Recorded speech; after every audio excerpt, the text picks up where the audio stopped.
एक गांव में एक चालाक धोबी रहता था अपने गधे के साथ।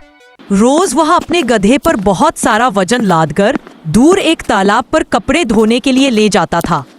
तालाब जाते वक्त रोज उन्हें एक जंगल से होकर गुजरना पड़ता था, तो वो रोज सुबह जल्दी घर से निकलते थे और अंधेरा होने से पहले घर पर लौट आते थे।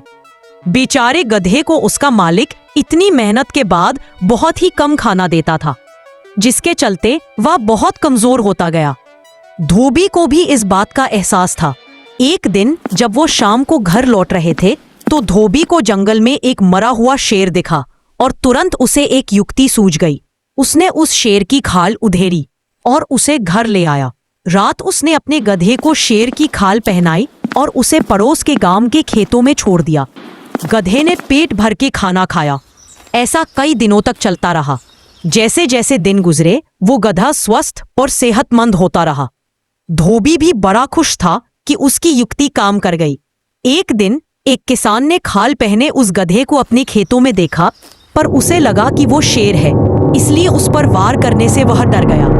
एक बार जब वो गधा खेतों में खा रहा था तब दूर एक गधी ने आवाज लगाई। गधा यह सुनकर इतना उत्तेजित हो गया और उसने भी उसे आवाज लगानी शुरू कर दी। गधे की आवाज सुनकर वो किसान खेत में आया और वो समझ गया कि उसके पड़ोसी ने उसे उल्लू बनाया है।